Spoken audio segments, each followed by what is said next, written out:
Hey guys, and welcome back to another episode of the Kingdom and Culture Podcast. I am so excited that you are with us today. It is another episode. And listen, the Kingdom and Culture Podcast exists to tell the stories of how dynamic Christian business leaders merge their faith, personal, and work life. Our goal is to empower you to apply these insights shared to impact those around you. And share this podcast episode because today is family. I got my family with me. We just said we weren't going to laugh the whole podcast. We're okay. Lori George Billingsley, CEO of Lori Inspires, is with us today. And okay, Lori, how long have we known each other? So we have known each other since 1997. Okay, so I was a child. I was a baby. You were a child. So you basically helped raise me. My father is your godfather. He is. He's my other father. Yes. He's my other dad. Hi, Dad Roland. Yes. And so you, have been in my life for most of my life. And you love Jesus. That's what I also know. I have stories. I'm not going to share them here, but please do know that this one has always loved the Jesus. Lord for a long time. Yes, it's true. It's true. And we do have stories. I'm glad you're not sharing those. I'm not. I'm going to restrain myself. If your husband was here, it would have come out already. It would have been a wrap. There would have been no start to the podcast. There would have just been that. It would have been that story.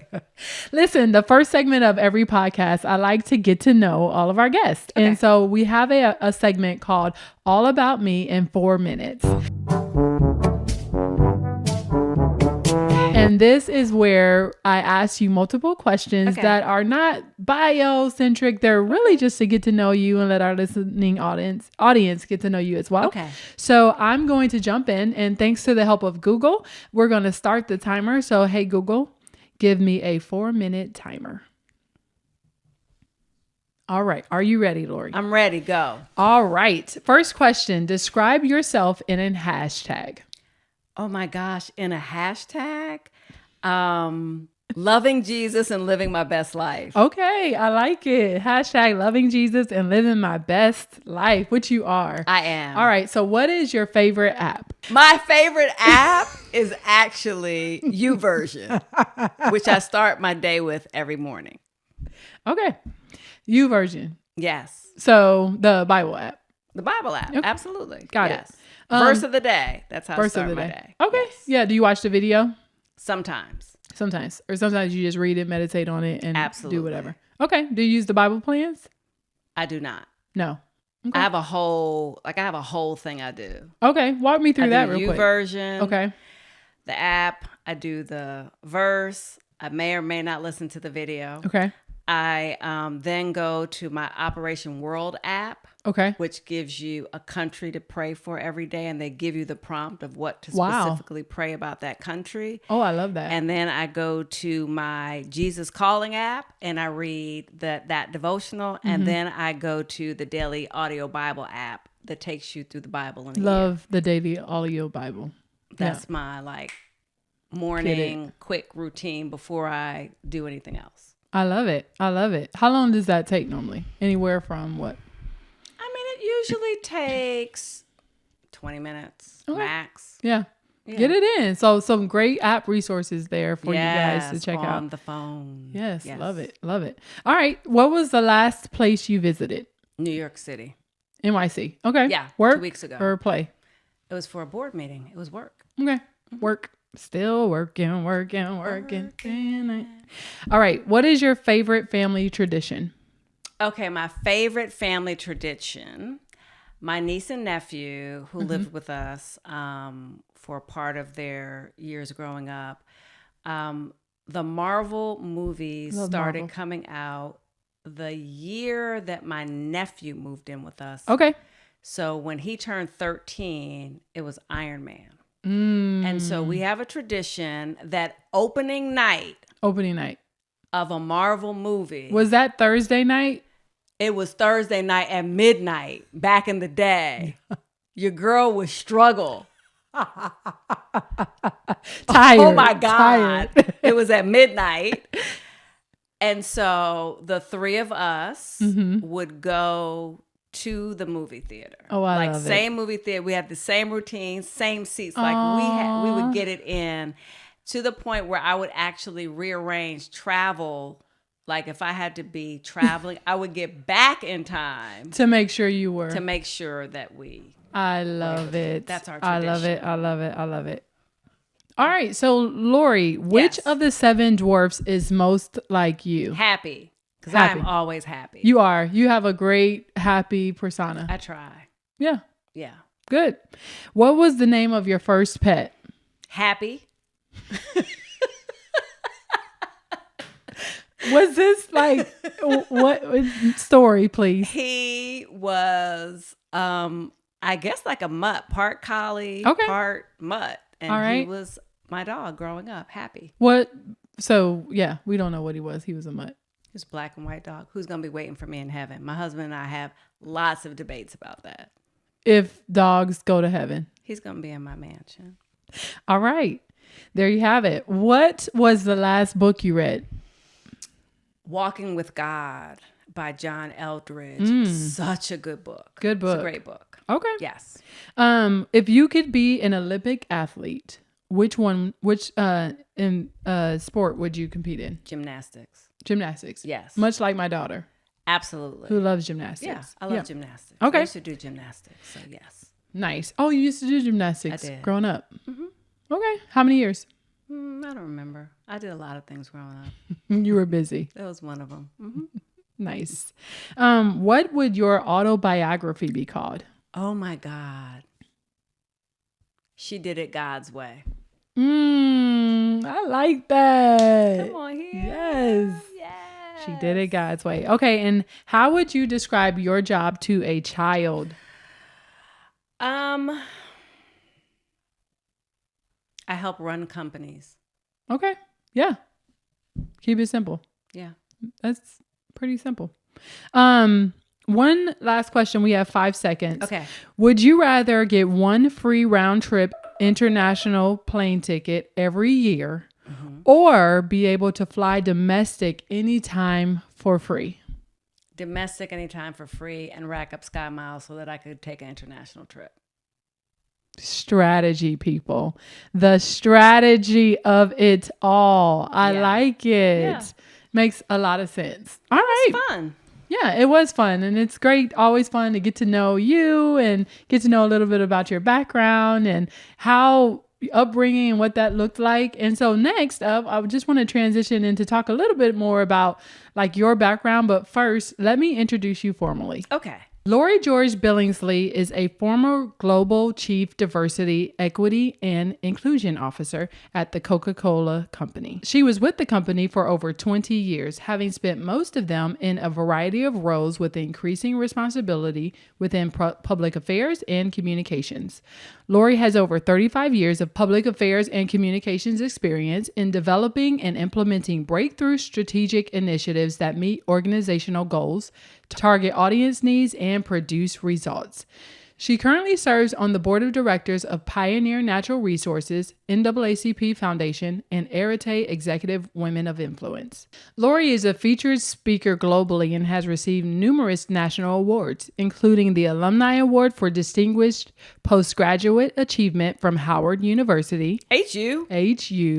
Push for Excellence Award, the Dr. MLK Jr. Corporate Award, and the Circle Leadership Award from the National Coalition of Black Civic Participation. Nice.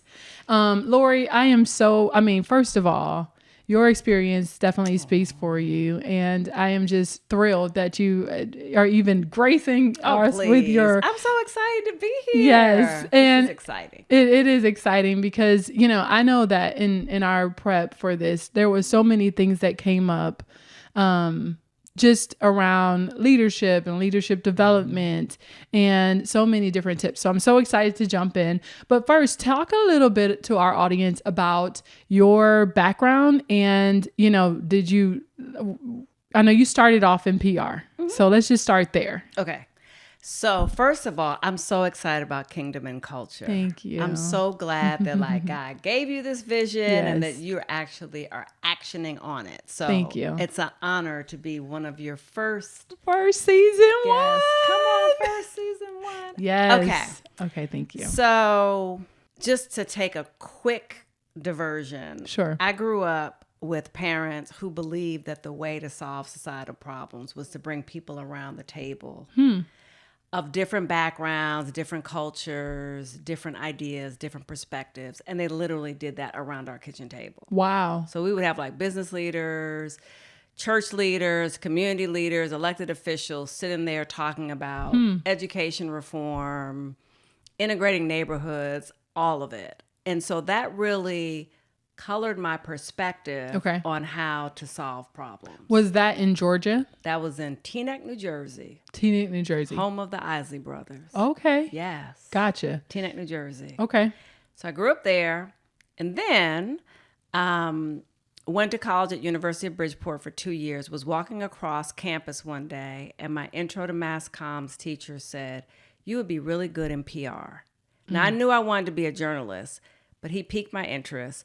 I asked him what PR was. He told me. I went and changed my major. They did not have public relations at that school. Wow. So I transferred to Howard University. Okay. And had a mentor there who has literally gotten me all of my jobs that I've ever had. Wow. So the importance of mentorship. And just went through Howard, got my degree, started working for the DC government doing public affairs, and then moved into a PR agency, started their multicultural communications practice, left there, and then started my own agency because I was like, if these two dudes can start an agency, I can start one. That's right. Got married in the process, called into ministry, moved to Columbus, Ohio, where we met you. Yes. And your sister and your father and your mother. And brother. And your brother. Yeah. Little Roland. And then my husband and I decided, my husband's a pastor, as you know. Yes. We decided we were going to move to Atlanta. And I was like, well, if we move to Atlanta, then I'm going to work for Coke. Okay. Like, so wait, you were in Ohio. The Lord called y'all to Atlanta for ministry. And you're like, well, if I'm going to Atlanta, you already had your eyes set to work at the Coca-Cola company? Absolutely. Because I was like, when I was at Howard studying public relations, all of the cool case studies around multicultural communications were about Coke. So just the thought of like, we're moving to Atlanta, I was like, well, I can have my own company at any point in time. Sure. So God opened a door, literally Coke moved us to Atlanta. Wow. They created a role for me and I figured I'd stay there for a couple of years, and 20 years later, you retired from Coke. I retired from Coke. Last year. No, in March. In March of this year. Oh my God. Yes. And had like 8 different Just roles retired. there. Amazing experience and just grateful. Yeah. And I know we'll talk more about some of the lessons learned, but that's the journey. Wow. So impactful. And so just to dig into that a little bit more, you were in Ohio. How, can you give a little bit of detail around like how you set your mind to work at Coke, and did this mentor? Yes. Okay. So as I said, my mentor and God are literally responsible for all of my jobs. My first job. Love it. My mentor, Dr. Debbie Miller, who was my professor at Howard in public relations, Was this also the same professor that said you would be great in? No, different person. Different college. However, she has said, which is the highest compliment I could ever get, that I was her greatest contribution to the public relations industry. Wow. So there's that. Oh my goodness. And that has been a confidence booster for me. For sure. The power of words, right? And so she knew the hiring manager at my first job. Yep. The second job that I had, they had actually reached out to Howard to get candidates for that role. She sent me over there. Wow. The job at Coke, she connected me to, there was this e-newsletter that was going around with communications jobs. She told me about that. I signed up for that. And like 3 weeks later, literally, there were 3 jobs at Coke in public affairs. I applied for all 3, but they actually created a higher level role for me. And unbeknownst to her, when she asked me who I was going to be interviewing with, and I told her, she was like, oh, I went to Hampton with him. So like she literally was instrumental in playing a pivotal role in either positioning me for or letting me be aware of that particular role. Wow. Yes. That is amazing. Love it. And just the power of connections and someone that can champion you and be in the room, you know, and so many times I hear it all the time, you know, when God is orchestrating your path, to your point, there's so many opportunities. You may be in a corporate office and 3 rooms down for somebody else who's calling your name out with the executive suite team members to say, hey, we should be considering this person. And so 100%. It really just boils down to favor with God and man. And the fact that he placed you strategically, you know, with that connection is amazing. Well, and also it is about favor and it is about, you know, placement. You also have to be ready and have the skill set. That part. And the experience to be able to go in and excel in the role. And I mean, you fake it till you make it. You might not know everything, but you get in there and you work it because you're right. You can have mentors who are coaching you. Yeah. And you can have sponsors who are actually in the room bringing your name up and talking about you when decisions are being made. Yeah. And be ready to walk through the door. And be ready. Yeah, love it. So, I mean, which segments us into the next part of the story. You get to the Coca-Cola company, and when you first get there, there's there's a hiring freeze? Well, no, there wasn't a hiring. So when I first got into the company, I was on the North America side of the business. Okay. And shortly, maybe like 9 months into that, there was a reorganization. And so I was moved into corporate. Okay. Into a role that at the time, I was just like, oh my God, I do not want to do this role. Right. But it was probably the single most important role that I had there because it allowed me to really understand the business because it was a global role and I had to work with people all around the world, all different geographies, all different business units with different issues and opportunities. And then the people that I was working with, we were kind of all at around the same levels. And so as we continued in our careers, we kind of all rose up together. That's great. So, yeah. So sometimes you might look at a role and say, I don't want to do that role. But someone sees something in you that is like, no, you should do that role. Right. And then you look back and say, thank God that I did that because it helped me gain these additional skills and experiences and networks. Right. Which speaks to really being open to the opportunities that come, right? And a lot of times as we navigate the ropes of, you know, what corporate life can bring and different job opportunities, and maybe you take a hiatus and go and be a consultant for a couple of years and then you come back. In all of that, those connections were key, but then also really like being open to having that role, which for you, the community relations and stakeholder engagement role was pivotal. Can you talk a little bit about that? Absolutely. And I think just a point that I don't want to miss that I know we talked about was also when that reorganization was happening, one of the things that I noticed was that there were some people who were very in sort of inner focused. So they didn't have an external network. And one of the things that I think is super important is you want to give it your all when you're inside the four walls of whatever company you're working for. But you also want to have a really strong external network because you never know when you might need to dip into them to help you, be it, get something done in your current role or when you're ready to look for another role. And so I think don't get so focused on just the network within the four walls of your company. You also need to have that external network as well. Right. And so that's just a point that I wanted to make sure that we dropped in there. Very important, because one of the key differentiators in this role was that you were able to fund different projects outside of Coke. Correct. That was the job. Correct. Essentially. Can you talk a little bit about what that looks like? Absolutely. So that job came a little later in my career and was just a godsend to be over community and stakeholder relations for Coke's North America operations, having a mentor who was amazing, who looked like me, who was over the company's foundation.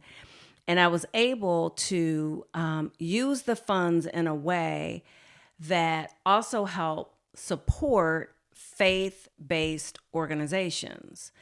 And so, we were able to do things, for example, with Bishop Jake's ministry, with Bill Winston's ministry. Wow, so now, cool. Obviously, these are things that have to align with the mission. So we were all about women's empowerment. Yep. And so being able to fund nonprofit organizations that were doing great, meaningful work in the areas of water, women, and well-being, and community impact and education, but then also being able to, not just say if a faith-based organization came in that, no, we can't fund you, but it's like, let's take a look and see, is there something there? Sure. And who your consumer set is and what it is that you're trying to accomplish. Yeah. And then be able to look at funds to be able to go against that. Right. So, yeah. And you really were able to give a proof case to say, actually, let's look at it.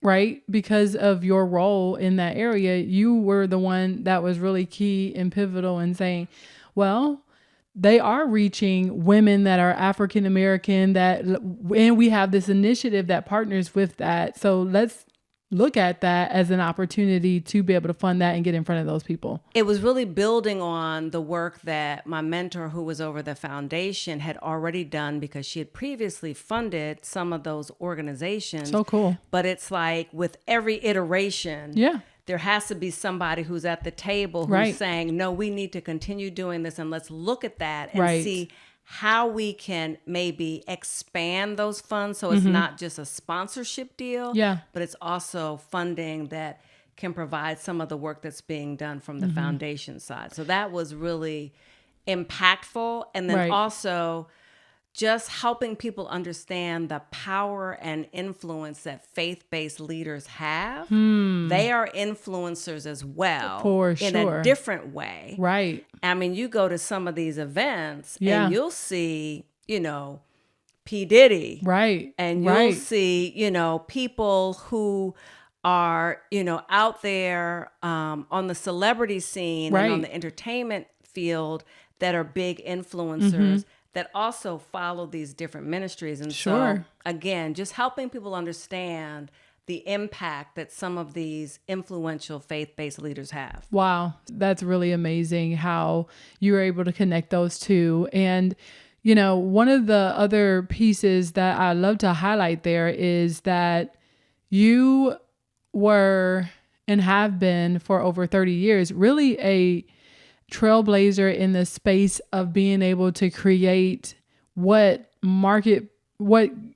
corporate and marketplace merging looks like. You know what I'm saying? And I think that's been so pivotal. You mentioned that your mentor before you had started to fund that. And then you also brought these ministries, opportunities, things like that to the table.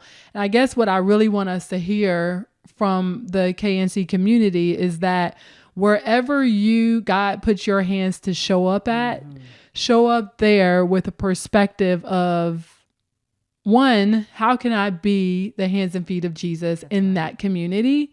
And then secondly, show up to serve, to be able to bring light into, those places and being salt and light, which is the whole premise of building kingdom and culture. Absolutely. Yes.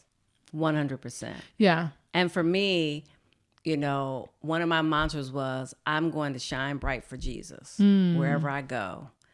And people are going to know. First of all, my office was like a Holy Ghost booby trap. Really? I had all kinds of little prompts in my office. You did? I did. You were like intentional. I'm like, this is my territory. So That's if you're right. coming in, like, you need to know. Yeah. Which also brought lots of conversations. Yeah. But I mean, for me, I think, I struggled. There was a point in my career where I struggled with, because I have been called into the ministry. Mm-hmm. And so I was licensed to preach in the Baptist church. Sure. The good old Baptist church. Love it. Shout out to the Baptists. Many years ago. Mm-hmm. And I, struggled with, should I be behind the pulpit? Yeah.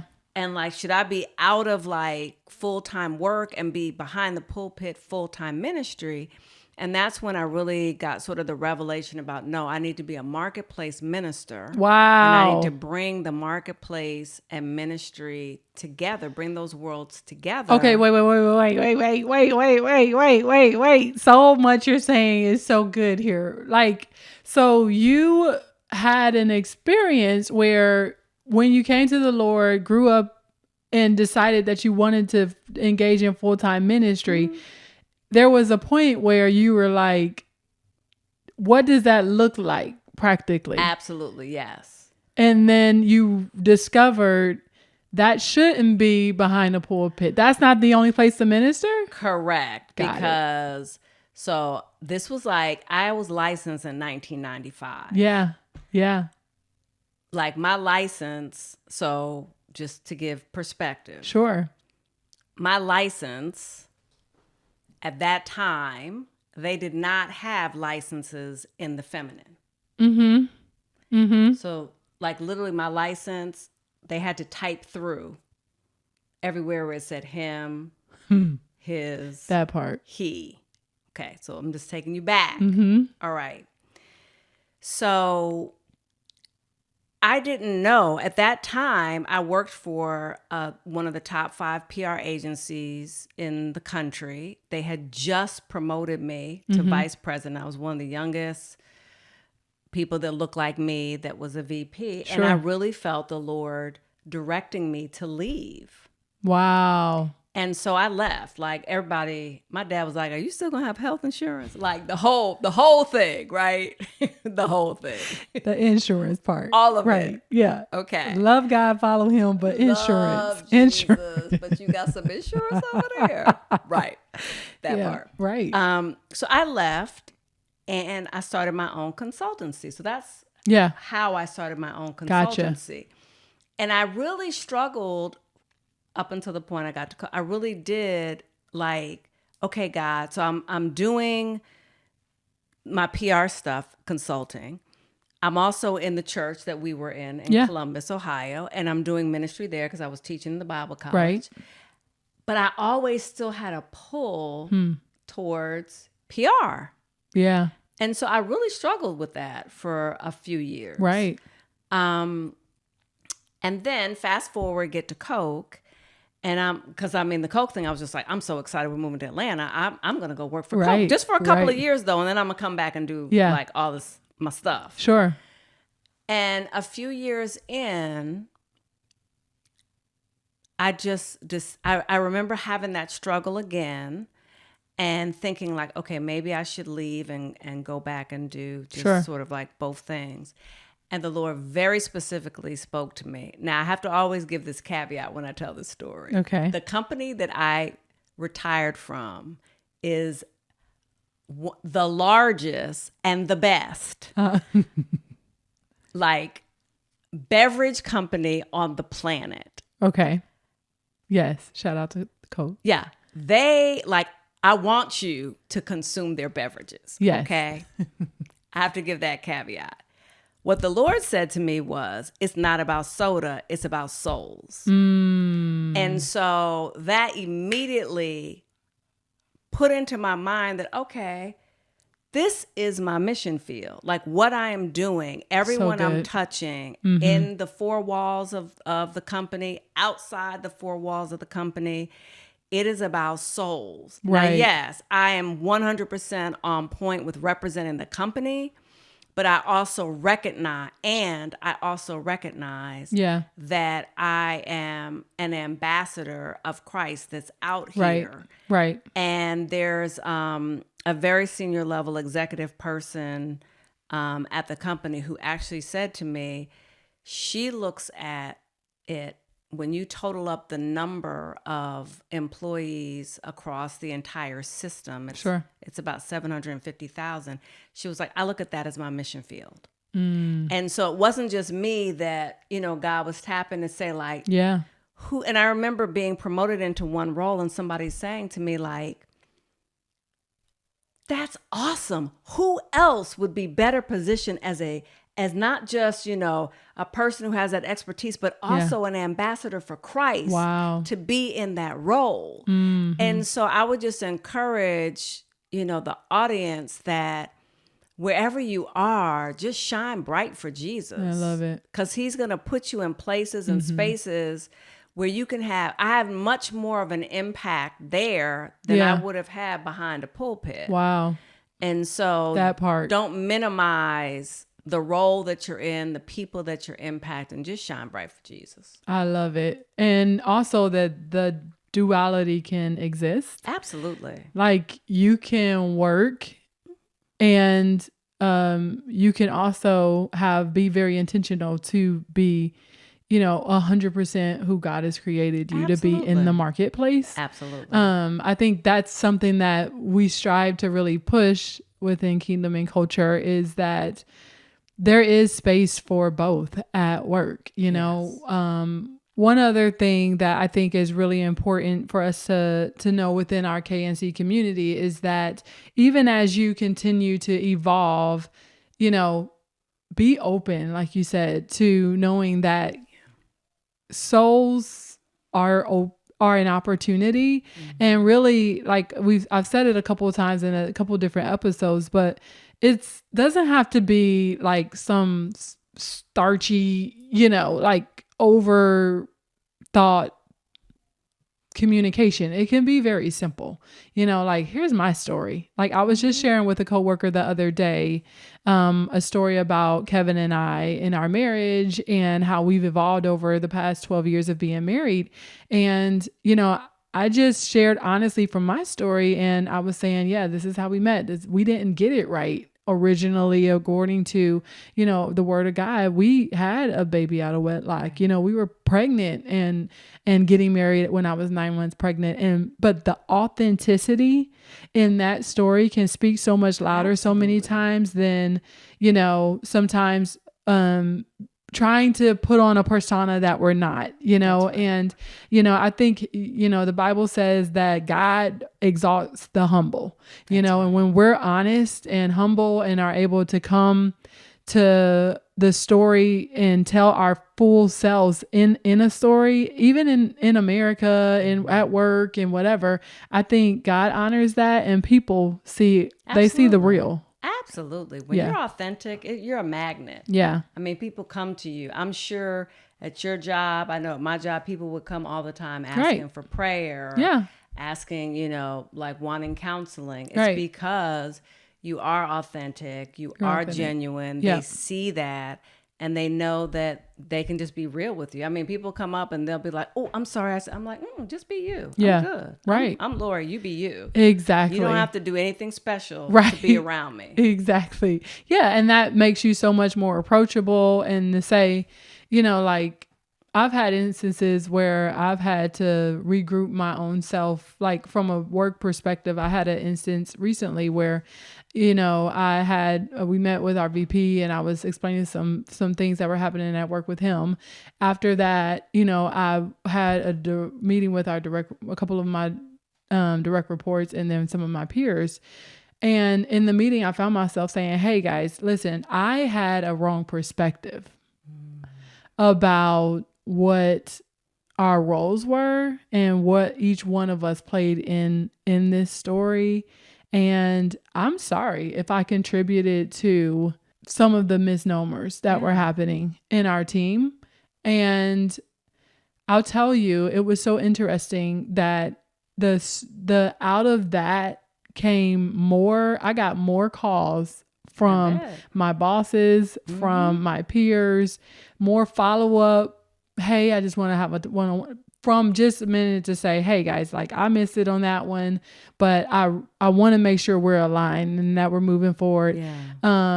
In authenticity, so I think that, there's so much to be gleaned from being authentic, and whether that's an apology, I think, these pretenses, I'll say, that we put on in corporate America a lot of times that say, well, no, you have to, yes, if somebody sends you an email, for example, and they're saying, I'm just going to be practical here, right? They're saying something like, hey, did you see this, or did you follow up with this, or what have you? It could be something practical like that. And you're like, yes, it's in your inbox because you just did it.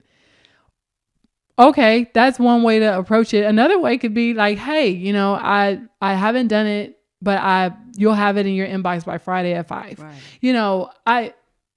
I guess what I'm trying to get to is that there's a way that seems right to man. That's right. But at the end of it, there's destruction. That's right. That the haughty man is brought low by force, but God exalts the humble. That's so there's just counterintuitive kingdoms at work. And I think it's so important that when God gives us opportunities to be kingdom in culture, be it. Like, take the low road. I was just listening to a podcast from Tim Ross, Pastor Tim Ross, who from the Potter's House. He has this podcast and it's called The Basement. So shout out to Pastor Tim and The Basement. But in there, the whole premise of the podcast is their safety in the basement versus trying to get to the skyscraper, the top of the hill, these promotions that are not God intention for you. Will you get there and then what? You know what I'm saying? Then what? And so it's like, let him build your house because that cornerstone is sure. That foundation is sure. And there's so much to be gleaned there. And you're anointed for that role. That part. Oh my gosh. That part. You're anointed for if God put you in the role, then you're on assignment for God. That part.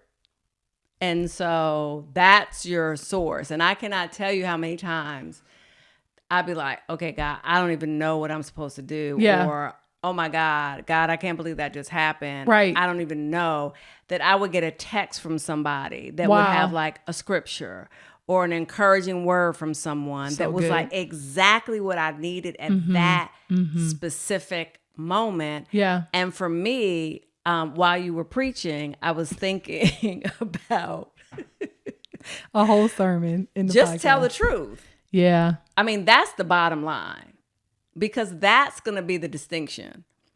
So if you can be known as the truth teller, people know that you always going to tell the truth, then they're going to come to you. So good. Because they know, like, okay, that person is going to shoot straight with me. I don't have to worry about, like, are they going to try to dress it up or are they going to lie about it? It's like, no. Right. And that was literally the conversation I had. I started all of these level set conversations by saying, I'm always going to come to you with the real. Like, I'm not going to be pretentious. I'm just going to just. Absolutely. And they always receive that. And so, I love that. Can you talk about that a little bit? Because you started to go into the story of how when you are given a role or an opportunity, which you've had multiple opportunities. Yeah. How did you know which one was the assignment? And can you give some examples? Yes, I can do that. So the first role, I literally had like 6 to 8 roles. Okay. So the first role, I knew it was a guy role because they created the role for me. Yeah. Like, okay, guy, got it. The next role, again, I was literally just put in what's called kind of like lifted and shit. I was just picked up and put in a role. The role that I was just like, it was the bane of my existence. And it was tough. And I will even tell you, I actually left. I was in that role maybe a year, and I left Coke to pursue a different opportunity at the agency that I had been with in Washington, D.C. They had an Atlanta branch. And I got there, and I knew it just... I ended up back at Coke 5 months later. They created another role and brought me back in. You like, I tried to run. I did. Yeah. I tried to run. Yeah. And they created a role and put me in it. And that role actually was really a very cool role. And where I had one of the best bosses. Wow. Who really taught me how to handle when someone messes up. Because I messed up on something really big. And I went to him and told him about it. And he literally, I could tell... Yeah. He was about to go in. He was about to go in, y'all. I could tell. Yeah. And he literally stopped himself, cut off his computer, stood up, and said, I'm going to leave and we'll talk about this tomorrow. And then he literally left. Wow. And it was like the end of the day. He left. And the next day he came in and we talked it through and you know, we worked through it. Wow. But it just showed me like, okay, you don't like go off and throw people under the bus. You don't do any of that. Yeah. You cover your people. Wow. You talk to them about, you know, if they've made a mistake, what needs to happen in order to fix it. But you don't, you know, just blast them out and leave them there on the side.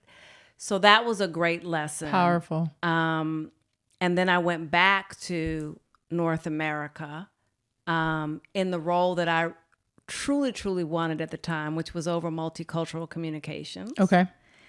And that role was a blast. And literally each one of these roles, it was just like when the time was right, the role became open. Yeah.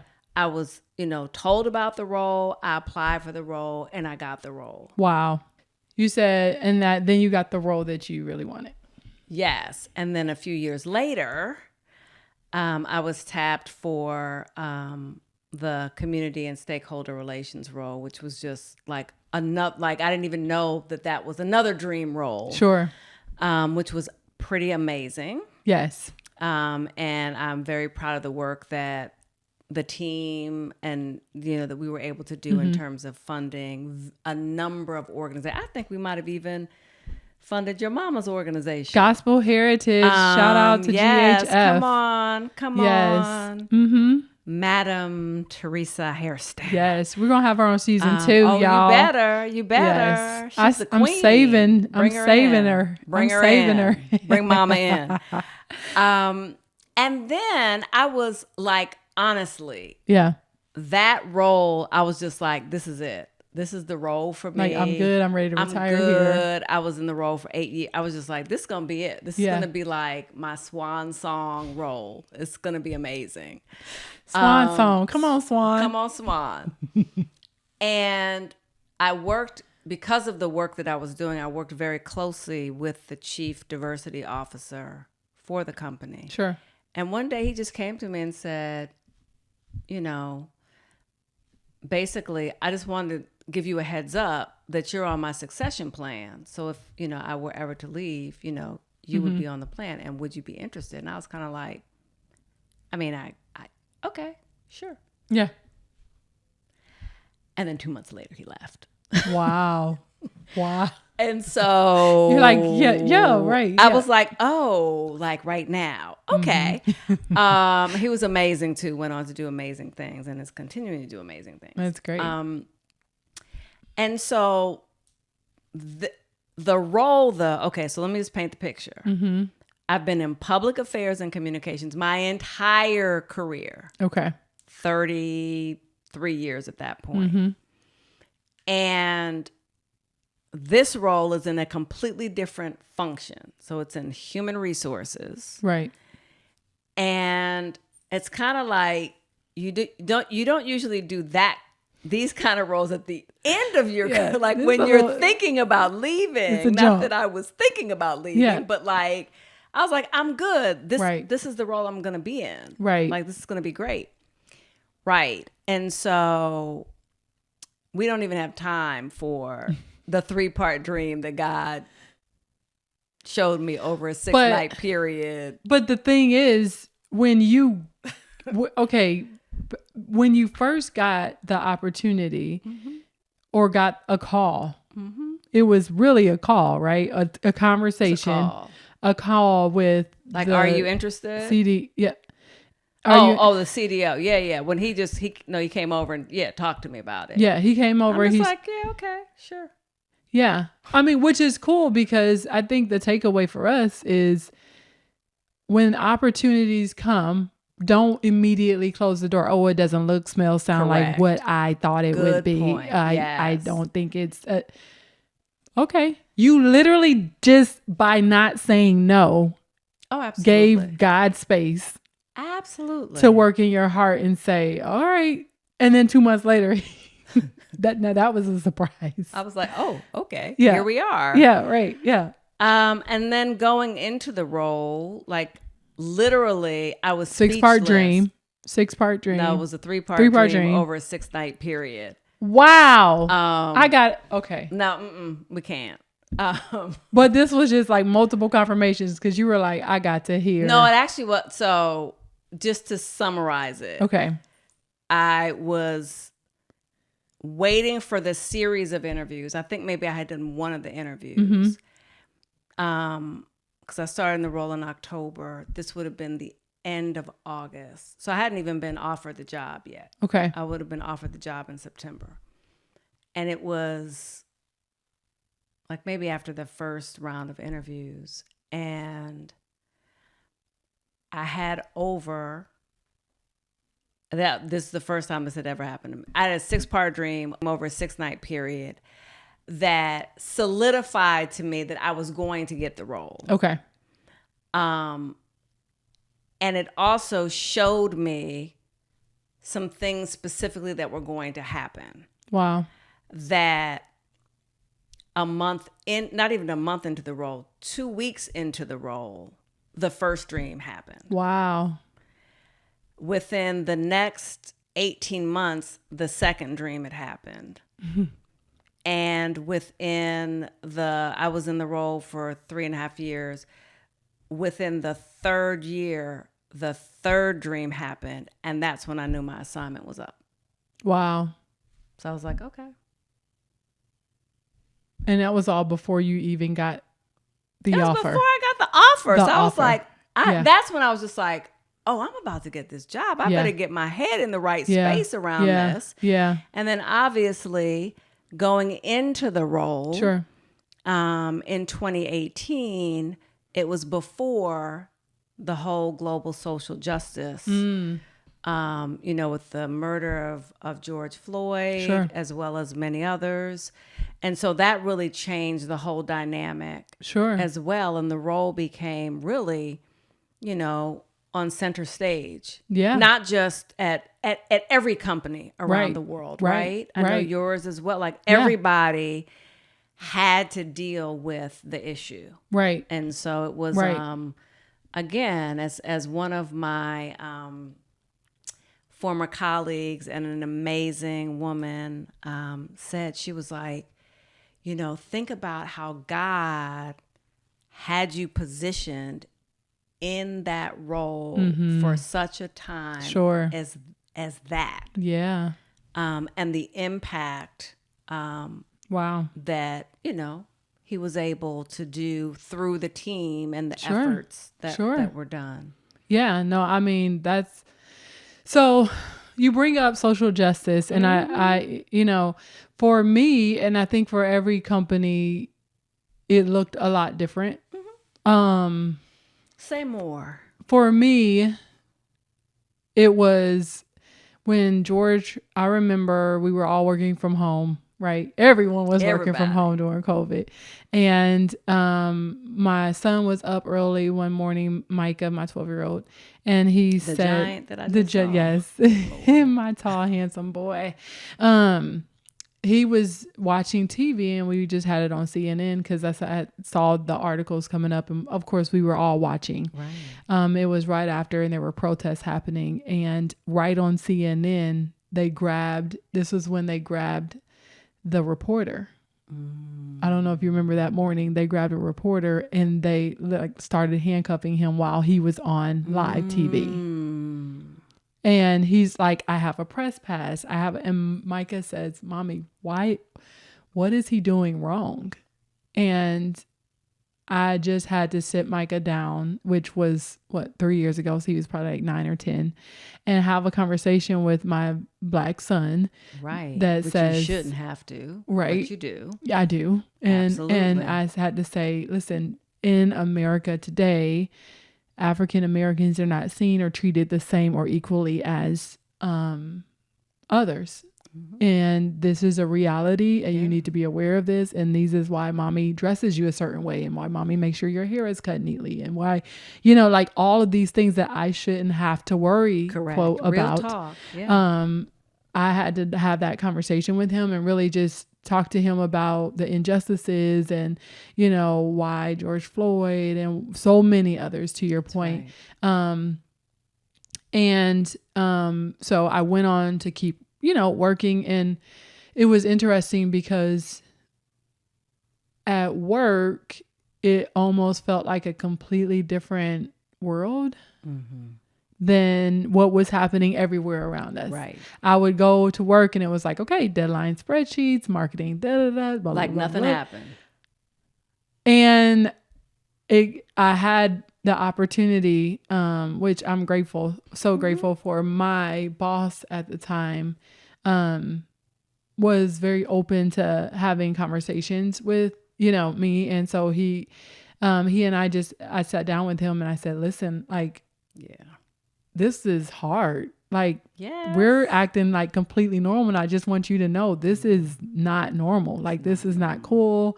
And we were able to just share honestly. And even to the point where, as a white man, he was able to say, I don't necessarily live this every day. And so it's not my forward facing reality. And then I was able to respond and say, unfortunately, it is mine, because I'm looking at these two little boys every day and nervous, honestly, about what does 20 years look like for you? Right. If you walk out of somewhere and you make a mistake, could you be shot and killed? Will you be calling Ben Crump? Yeah. Which is, not fair. So we were able to bring to light a lot of that work, the issues, and start policies within our company, which we're really proud of. And every company I think started at different places. Yes. But talk a little bit about the work that you guys were able to do, because as a public facing company, you guys had to make some very intentional decisions on what your stance was going to be regarding this issue. Oh, absolutely. Well, first of all, the great news is that the senior leadership team was all bought in on what do we need to do. And we need to say something. We need to do something. Yeah. And so we organized employees to come together to share thoughts that they thought of things we should be doing. We adopted some of those, some we had already been doing. We held, at the time, global town halls about it to encourage people to have the conversation, because to your point, a lot of times it was not that people didn't want to talk about it. They just didn't know how to approach the topic. Right. And they were scared about, what if I say something wrong? Right. Or, And Black people were fired up. I mean, fired up. And red tea. I've had a lot of conversations with colleagues, friends, people from other, white and Black, who were just faced with these injustices, and there is no more sitting at home. Yeah, there is not. Yeah, there is not. And so there were a lot of, policies, practices that were either, accelerated or amplified or created. And so I'm really proud of the work that the company has done and continues to do, setting public goals around representation, tying those things to executive compensation and other things that the company, has publicly stated that they will do. And so definitely proud. That's great. Yeah. So what would you say to someone who may not be at a Coca-Cola company who's as forward thinking? There's African Americans, Caucasians, Hispanics that listen to our podcast and are working in corporate America who may not have those, that executive leadership that's trudging it on. Sure. What would be your takeaway for somebody who is kind of in the trenches as a next step? So the thing that I always tell people is start where you are. Okay. Right. So you have to understand the landscape in which you're working. What's the culture there? What's the appetite for, new programs, new, systems or processes or whatever needs to be put in place. Pick one thing. Okay. Like pick one thing. Don't try. I remember someone came to me from a different company and they were asking me to assess, what they were doing. And they had 17 initiatives that they were going to start. And I was like, okay, so as a company, do you have 17 strategies that you're going to be rolling out this year on the business side? And they were like, no. I was like, how many do you have? Like 3 or 4. Okay, so then why are you trying to boil the ocean when you've got nothing? So start with one thing, organize in terms of, other people that might have an interest in, there are things like business resource groups. Sure. Or it could be, hey, I'd love to see the data on where we are from a representation perspective. Little things that you can start to just get some momentum going. Yeah. Bringing in a speaker who can talk about diversity. Yeah. Just different things that help raise the level of awareness. Sure. The other thing that I always say is you need to work for a company that espouses the same values that you have. And so that's a whole nother podcast. Whole nother thing. Yeah. Because you should be working at a place that you're proud to stand. You're not like ashamed to say the company's name. You're proud to stand behind the company and its stances and stick up for it. Right. You might not agree, just like with a family, you might not agree with every single thing that your parents or your spouse says, but that's still your spouse, that's still your parents, those are still your kids. Right. It's the same thing, I feel like, when you join a company. Sure. I mean, the reality is, we talk about this all the time within our team. Like, we spend more time with our team members than with our families. Absolutely. I'm spending 8 to 10 hours with y'all. By the time I get home, I got another 4 hours with my own family. Exactly right. And so it is important that the space that y'all create, the environment that you're working in is somewhere that you can vouch for, you feel good about. 100%. And the other thing, Minister Mike Murdoch. Okay. This is a quote I always use from him where he says, go where you're celebrated, not tolerated. Woo! And so if you're in a workspace where you don't feel like, now I'm not talking about whiny, but you really don't feel like you're appreciated and you are undervalued, like you need to go someplace where somebody is happy that you are there. Yeah. One of the things you said, I've heard you say before is, as you've progressed throughout your career and different opportunities have come before Coke, during and after, even now, right? You know your worth and absolutely. What you're bringing to the table. Yes. And because of that, you're able to be confident. Yeah. So don't be scared. Like, you need to understand. And I think this realization came to me when my father was ill before he made his transition to heaven. And I remember how, you have these moments. I remember the moment because he lived in Washington, D.C. and I was flying back and forth to check on him, make sure everything was good because he didn't want to move to Atlanta. Sure. And we had an office in D.C. that I could work out of. But I had this resolve one day. and this sort of epiphany that like, wait a minute. If it comes down to it, let's just be clear. I can get another job. Yeah. I cannot get another dad. Right. So it just helped solidify for me that like, and also when I, even like you said, before coming to Coke, I recognize that I am highly employable. Like I can get a job. Yeah. That is not an issue. Right. And so I think that also helps with taking risks and really making sure that, you're not scared to take out another opportunity that may be out there. Yeah. Okay. And so that plays into another conversation, and we may have to have a part 2 or just go to the website to get the rest of the website, y'all. Because listen, it plays directly into the second part of that, which is compensation. Like, we know that today it is, people are hollering about the recession that's coming. There's all kinds of things that are challenged, and employment is varied too. Like, whereas during COVID, everybody get a bonus to leave or move or whatever. Right. But now, things have kind of pumped the brakes. Right. And like, you have to think twice before you go to another company in some fields. But how does compensation play into your perspective of being able to even have a conversation with your current employer to say, I know what I'm worth. Here's what I'm bringing to the table. And specifically for minority groups. Yes. Data shows that within minority groups, many, many times we're the ones undercompensated. Yeah. So one of the things that I think is super important, I'll say 2 things about it. One of the things my dad used to always say was, never take a job for the money. You take the job for the opportunity, and the money will follow. So I strongly believe that. Yeah. Your greatest point of negotiation is when you are entering a job. Okay. When you are entering a company.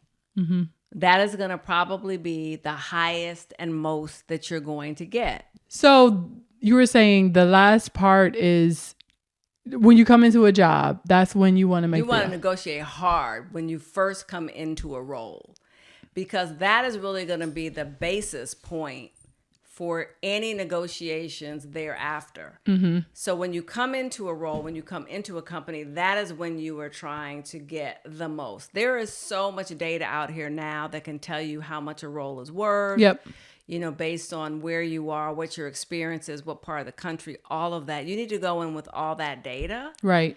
And make your case as to, you negotiate. You don't just take the first offer they give you, negotiate. That part. Because once you get in there, like I said, you're going to be locked in. And then unless you make a big jump within that particular company, you're going to be getting like, pretty regular 3 to 5%. Like 3 to 5%, a bonus if your company gives bonuses, if you get stock options, like all of that. That's where you'll make more of the money as opposed to in your base compensation. Okay. So negotiate hard going in. Got it. Such good points. So just to transition to, we have so many more talk. I need like 3-part podcast with you. Y'all go to the website because I'm not going to be able to get it all on one podcast. But just to transition, there were some other moments, opportunities that you had, but there were opportunities, right? Absolutely. To grow and be challenged. Yes. Regarding your values and how did Kingdom meet culture for you and where you had to kind of make those divides. So one of those was, ethics and morals and drawing lines. So talk a little bit about that. Yeah. So one of the things that I think you have to know and establish for yourself is where is your line that cannot be crossed? For me, it was anything that was unethical, immoral, like just a lie, and then just wrong. Like, we're not doing any of that. Okay. Yeah. We're not going to tell lies. None of it. We're not doing that. And I had a situation at one point in my career where I had someone come and ask me, my direct manager asked me to do something that I did not feel comfortable doing, that I felt crossed the line. And so I really prayed about it because I was just like, you know what, Jesus, here's the thing. First, I know I'm highly employable, but the other thing is that, like, I know if I do the right thing, then God's got my back. So if for some reason this goes south and, you know, I'm shown the door, like, gotta open another door. Right. I'm not gonna, like, walk in fear. But I did pray about it because I was like, I'm gonna have to tell this person, like, yeah, I'm not doing that. Right. So I did go back and tell the person that I would actually need, and again, prayer. Like, you know, God will give you the word to confirm. And so I just went to this person and said, I'm going to need something in writing from our ethics officer saying that it is okay for me to do this. Yeah. In writing for my files. So if it goes down, I got a sheet of paper. Right. And so we did that, and I was like, okay, if y'all are good, right. Hey, here we go. Right. But I think again, it's those things that, like, you know, in your spirit when something isn't right. Right. And so it's, do you just push that feeling down and still proceed with it? Or do you say, no, and it doesn't matter where you are in your career. Yeah. The courage that you have to exhibit. I mean, Jesus, you know, if you look in the book of Joshua, where it's, you know, be strong and be courageous. Yeah. It's all throughout the Bible. Right. Don't fear. Don't be courageous. Afraid. Yeah. And so you have to, like, get to that point where it's like, I'm gonna have to stand before the king. So good. Yeah. And so, like, I can get another job. I love my job. Love all of y'all. Yeah, for sure. But at the end of the day, you have to be able to know that it's right and it aligns with your values and your morals and your ethics. Right. And that you're not crossing any lines. Yeah, I love that. And, you know, even to your point of knowing your boundaries, earlier we talked about taking the humble road and low is the way, just as much courage in the face of adversity is where God allows his light to shine as well. Just as much as it is being humble in some instances, telling the truth, like you said, it's also in some instances it's being like, no, that's not cool. And that's not okay. Let's not do that, you know? So, and it could be in conversations that you're having with coworkers and you know it's crossing a line. It's all of that. And there was a point where with another person that I worked with, that I literally had to, at one point, I had to type out the scripture, and it's in Proverbs, and it talks about, or it might be Psalms, but I think it's Proverbs, and it talks about basically gossiping about a person is like cutting them with an axe, shooting them with, it's like all these like violent terms that are used. Yeah. And I literally typed that out and I cut it out and stuck it to my computer. Because I was like, I had to remind myself, I'm not going to talk about this person. Yeah. Like, I don't care what this person is doing, how bad it is. I am not going to do it, because if I say something, I might as well take out an axe and hit that person with it. So you have to have restraint. Yeah.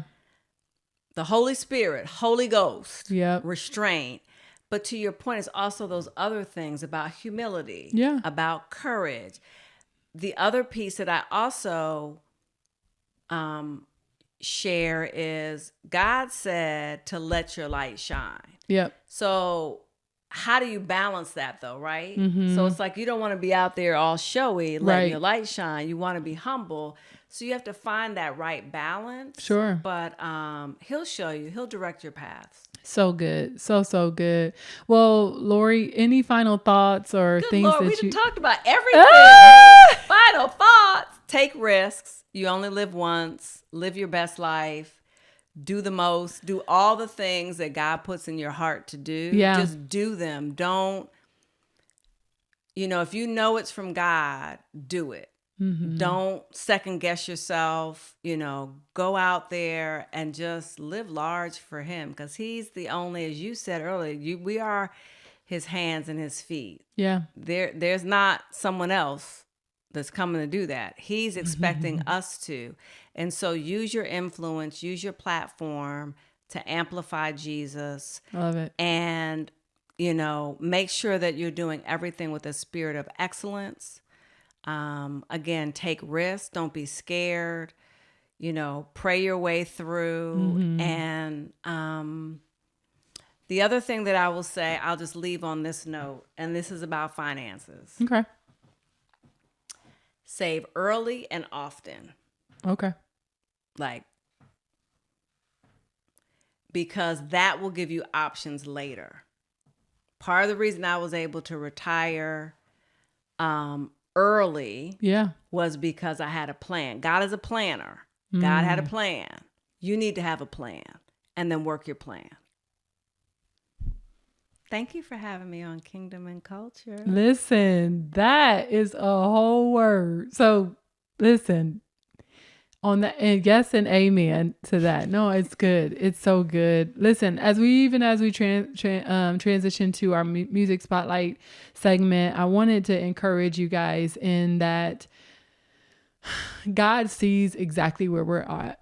And he knows exactly where you find yourself at work with your frustrations, even the things that whether you're on the side of I need to be more humble and open and honest and transparent with my coworkers, or if you're on the other side where these are like legit challenges that I'm facing, and I really want to find myself in a place where I do want to take courage. And so wherever you find yourself in that, just know that God is for you. He's with you. Yes. And that even as you commit to him, the time in prayer, keep asking, seeking, and knocking at the door, he will answer, and he'll give you the desires of your heart. And not just that, but he'll make your desires to be his desires, or the vice versa. Right. It would be your desires, align with what his desires are for you. So on that note, I'll transition to our music spotlight. This week we're highlighting Maverick City and Kirk Franklin. City? Love Mav. Oh my God. Yes. What's your favorite Maverick City song? Oh my God, all of them. All of them. Yeah. Gyra. I mean, so whatever good. The most recent one is, that becomes my favorite. Whatever single they have out. Whatever single it is that they have out. Bless me. Oh, come on. I can't sing. Let me stop. Go ahead. I'm here for it. Maverick City and Kirk Franklin, they have a new album out.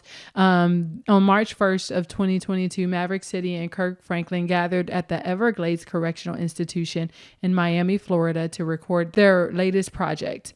It is the largest prison event in U.S. history, with 1,300 inmates gathered just to worship Jesus. And the song that we're highlighting on this episode is The One You Love. And on that song, they say a lot of words, but one of the ones that, though, some of the verses that resonate me go talk about, you see me just as I am, and yes. You know me, and I'm still the one you love. You still yes. choose me in that. And I think it's so perfectly aligned with what we talked about today, because like we said, wherever you find yourself, God knows and he sees, and he still loves you right there. That's right. Listen, if you find yourself in a scenario where you've fumbled on this podcast and you didn't know what we were going to talk about, but you've got some tidbits, that's amazing. So glad that you're here. And listen, all of the joy, the hope, the courage, the humility, it all has a name, and its name is Jesus. On, Jesus. If you find yourself in a scenario where you don't know Jesus, we'd love to introduce you to him today. Jesus is the best thing, the best decision that we've made in our lives and in our hearts. And that doesn't mean we're perfect. It means we're progressing. Right. And that we're committed to that walk with him. So if you decide that you want to take the Lord at his word and take him and have him be the taking charge of your heart just where you are. And if you may want to make the choice today to give God your heart, pray this prayer with me. Lord Jesus, I confess my sins and ask you for forgiveness. Please come into my heart as my Lord and Savior. Take complete control of my life and help me to walk in your footsteps by your daily power and Holy Spirit. Thank you, Lord, for saving me and for answering my prayer. Listen, if you prayed that prayer with me, congratulations and welcome to the kingdom. So excited that you're there and that you're here with us. Go to our website, kingdominculture.com. Leave us a chat or a comment below in the comments below and let us know that you made that choice. We have resources there. The next step for you is to get plugged in at a local church in your area. Community is crucial to making sure that you are able to grow in your relationship with Christ. And so if you go to our website, we have some next steps there. So excited that you made that choice and welcome home. Go to our website for additional resources. Be sure to like, comment, and share this podcast. Lori! Tiara! Thank you. Thank you so much. Thank you for having me. Of course. I appreciate it. All right. We'll see you guys on the next time in Kingdom and Culture. Bye. Bye.